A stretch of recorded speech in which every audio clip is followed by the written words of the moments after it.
Bonjour à tous et bienvenue dans ce numéro de 100% gestion flexible en compagnie de Gad Amar, Managing Director de BlackRock. BlackRock qui est, je le rappelle, le leader mondial de la gestion d'actifs. Alors Gad, bonjour. Bonjour Isor.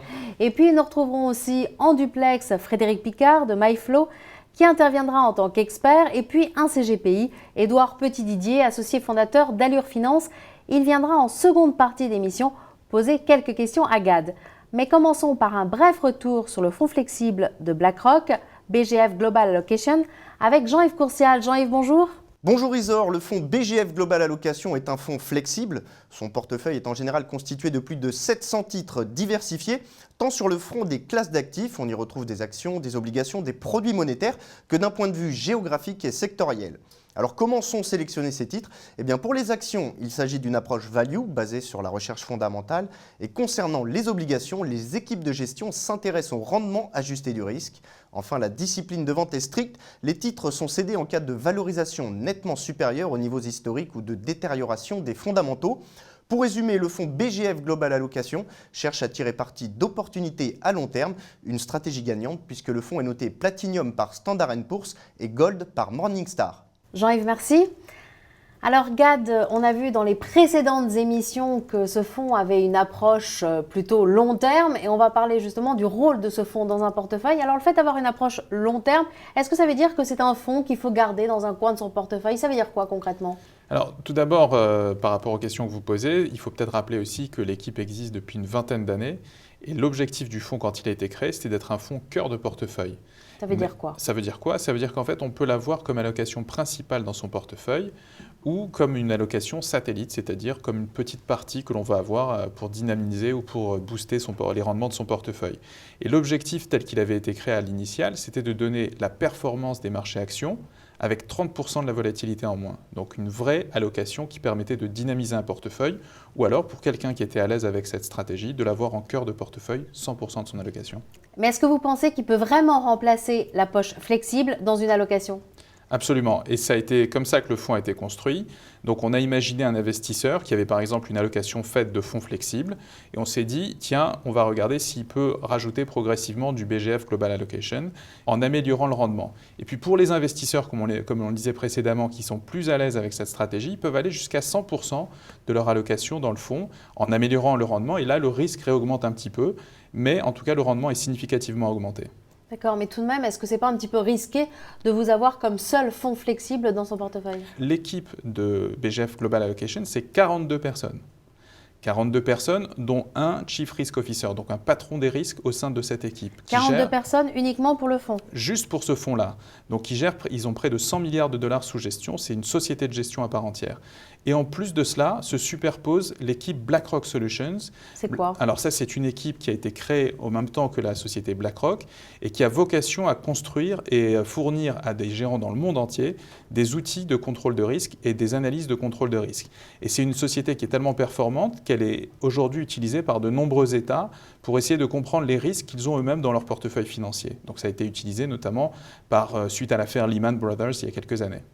Alors Gad, on va sûrement approfondir tout ça tout à l'heure avec Édouard Petit-Didier. Et en attendant qu'il vienne s'installer sur le plateau, je vous propose qu'on retrouve Frédéric Picard en duplex. Frédéric, bonjour. Bonjour Isor. Alors, BlackRock évoque souvent la notion de perte irrécupérable en capital.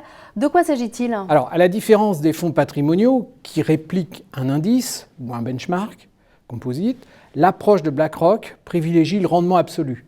Concrètement, le gérant ne va pas sous- ou surpondérer des secteurs ou des valeurs par rapport à un indice. La gestion reste discrétionnaire, s'appuyant sur une équipe d'analystes expérimentés.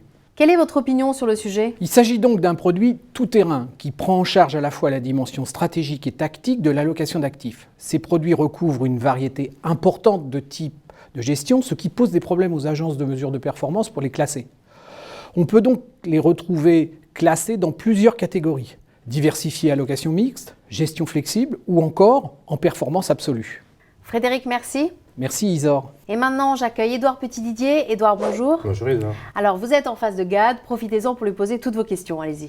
J'aimerais connaître l'évolution du taux d'exposition action, disons, sur les dernières années. Alors on peut faire même mieux que ça, on peut regarder le taux d'exposition depuis les 20 dernières années parce qu'en fait il est assez parlant et ça nous permet de rentrer dans le vif du sujet, c'est-à-dire sur la philosophie d'investissement de l'équipe de gestion qui construit en fait des convictions de manière très longue. Et en fait si on regarde ce qui s'est passé au lancement de la stratégie, on voit que par rapport à son allocation neutre qui devrait avoir à peu près 60% d'actions, le fonds est très sous-pondéré aux actions et au cours de la décennie qui va suivre, ça va remonter tranquillement vers presque 60%, pour ensuite, depuis une dizaine d'années, rester autour de 60% actions. Ça veut dire que depuis 2000, disons, vous vous focalisez surtout sur des paris, je dirais, soit sectoriels, soit géographiques? C'est exactement ça. En fait, ce qui est important de voir, c'est qu'au sein de chaque classe d'actifs, les actions, les obligations et le crédit, on va regarder ce qui va se passer. Donc si vous regardez par exemple depuis 2006, on va voir que la pondération action américaine a beaucoup évolué, la pondération action non américaine a évolué, les actions émergentes, la dette émergente et à l'intérieur du crédit, les véhicules sous-jacents ont eux aussi beaucoup évolué. Et donc c'est ça qui donne la grande flexibilité de gestion et qui permet de construire ces paris à long terme. Dernière petite question, je sais que vous avez une approche qui est très long terme. Ça veut dire, vous êtes peut-être beaucoup moins réactif que les autres. Et 2, ça veut dire que si vous êtes moins réactif, vous allez peut-être rater les rebonds de marché? Alors sur la première partie de votre question, est-ce qu'on est moins réactif? Absolument. Et c'est une volonté de l'équipe de gestion. Ce qui est important pour l'équipe de gestion, c'est de construire ces paris longs.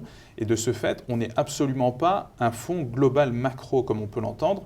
On se définit plutôt comme un fonds global micro. Un fonds global micro, c'est quoi? C'est un fonds qui va construire son portefeuille par une multitude de petits paris. Chacun de ces paris a été soigneusement sélectionné par le gérant. Et le gérant aime l'idée de pouvoir dire qu'il détient les titres physiquement. C'est-à-dire que quand il a commencé sa carrière, ou même quand il était très jeune, il voyait les investisseurs qui détenaient les titres physiquement. Et donc en fait, c'est véritablement une histoire de très long terme avec les titres où il va les détenir, les porter et profiter de tout ce qu'ils peuvent lui donner.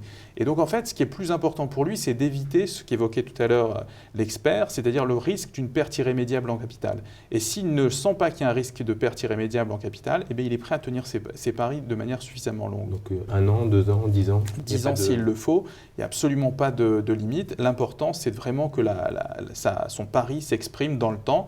Et c'est ce qui fait qu'en fait, on va être moins réactif que les autres, mais en même temps, c'est ce qui apporte la grande diversification par rapport à d'autres stratégies d'allocation. Édouard, merci.